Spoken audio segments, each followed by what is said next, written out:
அன்பு கிறிஸ்தவ மக்களுக்கு ஷாலோம். இன்று ஆண்டவர் பாதத்தில் ஆசிரியர்கள் அன்பர் ஜெபக்குழு மூலியமாக நம்முடைய இயேசு சுவாமியுடைய அங்க அடையாளங்களை நாம பார்க்க போறோம். இந்த அங்க மகத்துவங்களை வயிறு பகுதியை பற்றி இன்று நாம தியானிக்க போறோம். இது எங்க இருக்குன்னா மத்தேயு 21:18. காலையிலே அவர் நகரத்துக்கு திரும்பி வருகையில் அவருக்கு பசி உண்டாயிற்று. வயிறு பகுதி மிகவும் முக்கியமான பகுதி. பாருங்க, பசி எடுத்தால் 10 பறந்து போகுங்கிற ஒரு பழமொழி கூட உண்டு. அதனால வயிற்றுக்கு நம்ம எப்பயுமே ஆகாரம் கொடுக்கணும். அப்பதான் அது மற்ற இடத்துக்கு அந்த சக்தியை எடுத்துட்டு போய் நமக்கு நல்ல பலன் கொடுத்து நல்ல கைகளில் வேலை செய்யவோ நடக்கவோ நமக்கு அது உதவிகரமாக இருக்கும். அதனால வயிற்றுக்குள்ளார நல்லா சாப்பிட்றதுக்கு நம்ம ரெடியாகணும். அடுத்தது, அந்த வயிற்று பகுதியில் கர்ப்பப்பை இருக்கு. இந்த மரியாதை பார்த்து தேவதூதன் சொல்றாரு, நீ கர்ப்பவதியாகி ஒரு குமாரனை பெறுவாய் என்று சொல்றாரு. அப்ப அந்த அம்மா தன்னுடைய கர்ப்பப்பையை அர்ப்பணிக்கிறாங்க ஏசப்பாக்காக அர்ப்பணிச்சு அவங்க அந்த காலத்துல அவரை பெற்று எடுக்கிறாங்க. இது எவ்வளவு பெரிய விஷயம். கல்யாணமாகாத ஒரு கன்னிப்பெண் கர்த்தருக்காக தன் கர்ப்பப்பையை கொடுத்து அதன் மூலியமாக கர்த்தர் பிறந்து அவர்கள் ஆசீர்வதிக்கப்பட்டு பாக்கியவதி என்று பெயர் பெறாங்க. அப்போ அடுத்தது பார்த்தீங்கன்னா, பரிசுத்த வாரத்தில் ஒவ்வொரு நாளும் கர்த்தர் எருசலேம்ல இருந்து பெத்தானியாவுக்கு வருவார். காலையில் வந்துட்டு மாலையில் போவார். அப்படி வரும்பொழுது அவருக்கு பசி ஏற்பட்டுச்சு. அப்போ அங்கே ஒரு அத்தி மரம் இருந்துச்சு. அந்த அத்தி மரத்தில் பழம் நிறையா இருக்கும்னு நினச்சிட்டு நின்று அண்ணாந்து பார்க்குறாரு. ஒரு பழம் கூட இல்லை. அவருக்கு பயங்கர பசி, பழம் வேணும், அவருக்கு பசி ஆக்கிறதுக்கான பழம் இல்லை. அவர் சொல்கிறார், இவ்வளோ பெரிய மரம், ஒரு பழம் இல்லையே, என் பசி ஆக்காத மரம் என்ன, நீ இப்போ பட்டுப்போ அப்படின்னு சொல்லிட்டு அதை பட்டு போக செஞ்சுட்டாரு. அப்போ பாருங்க, பசிக்கு அந்த இடத்துல எவ்வளவு முக்கியத்துவம். அடுத்தது 40 நாள் இரவு பகல் உபவாசத்துல அந்த பாடுகளை அனுபவிக்கிறதுக்காக, பொறுத்து கொள்றதுக்காக, தன் சரீரத்துல பலன் வேணுன்றதுக்காக அப்படி இருக்கும் பொழுது அவருக்கு பசி உண்டாயிடுச்சு. இப்படி கர்த்தரே பசியால கஷ்டப்பட்டு இருக்கிறார். அப்போ அந்த வயிறுக்கு நம்ம உணவு கொடுக்க வேண்டும். அடுத்தது ஒரு 4 பாயிண்ட் நம்ம பார்ப்போம்.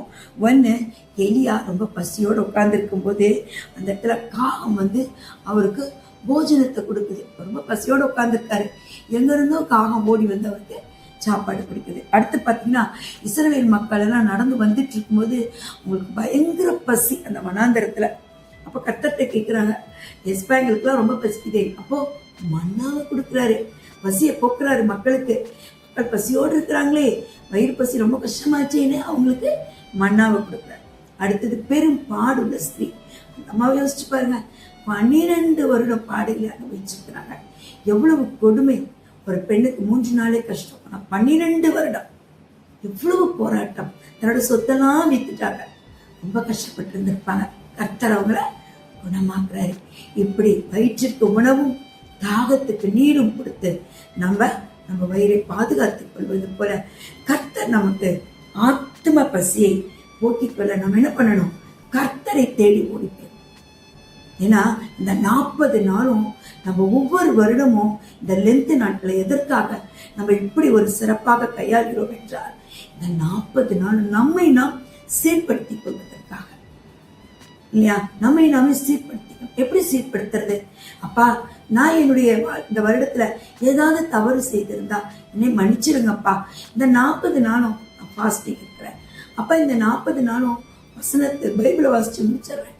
இந்த 40 நாளும் நான் தியானிக்கிறேன்ப்பா வசனங்கள் என்று நம்மளுடைய ஆத்ம பசியை கர்த்தரிடத்துல கொண்டு போகும்போது கர்த்தர் நமக்கு அவருடைய கிருபையை தந்து நம்மளை அப்படியே அணைத்து கொள்வார்.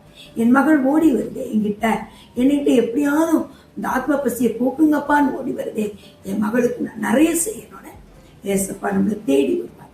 ஏன்னா எப்படி உலக பிரகாரமான பசியை பார்த்தோமோ அப்படி கர்த்தரை தேடி போக நமக்கு ஆத்ம பசி மிகவும் முக்கியம். இதை நீங்கள் புரிந்து கொள்ள வேண்டும். இந்த 40 நாட்கள் நீங்கள் ஒரு முடிவு எடுத்துக் கொள்ளுங்கள்.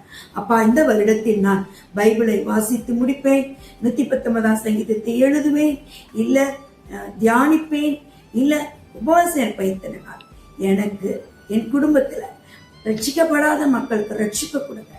என் குடும்பத்துல இன்னும் தட்டி எழுப்பக்கூடியவர்களை எழுப்புங்க.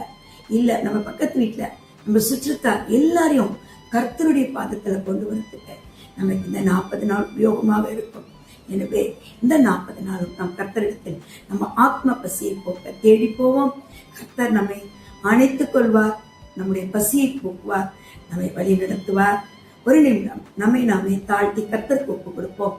ஆம் கர்த்தாவே, அப்பா, எங்கள் வயிற்று பசிக்கு நாங்கள் உண்ணுகிறோம், எங்களுடைய தாகத்திற்கு தண்ணீர் அருந்துகிறோம் அப்பா. ஆனால் இந்த ஆத்ம பசியை போக்கும் இடத்துல தான் சுவாமி நாங்கள் வர முடியும். எஸ்பா, நீங்கள் எங்களை எப்படி அணைத்து வைத்திருக்கிறீர், எங்கள் மேல் எவ்வளவு அன்பு வைத்திருக்கிறீரப்பா. ப்ளீஸ் ராஜா, இந்த 40 நாளும் நாங்கள் வேண்டிக் கொள்வதை நீர் கேட்டு விசுவாசத்தோடு என் தேவன் கொடுப்பார் என்ற நம்பிக்கையோடு நாங்கள் வரும்பொழுது நீ அதை கொடுத்து எங்களை கர்த்தாவை கிருபையினாலும் நன்மையினாலும் முடிசூட்டும்படிக்கு நாங்கள் உம்மிடத்தில் ஓடி வருகிறோம் அப்பா. நிச்சயமாக கொடுப்பேன். நாங்களும் எங்களை சீர்படுத்தி சிறப்படுத்தி மடத்தில் வருகிற இந்த நாட்களுக்காக கோடான கொடி ஸ்தோத்திரம் ஆண்டவரே. எங்களை பலப்படுத்தும், எங்களை ஆசீர்வதியும். எல்லாவற்றையும் கர்த்தராகிய இயேசு கிறிஸ்துவிடம் கெஞ்சி மன்றாடி கேட்கிறோம் பிதாவே. ஆமென்.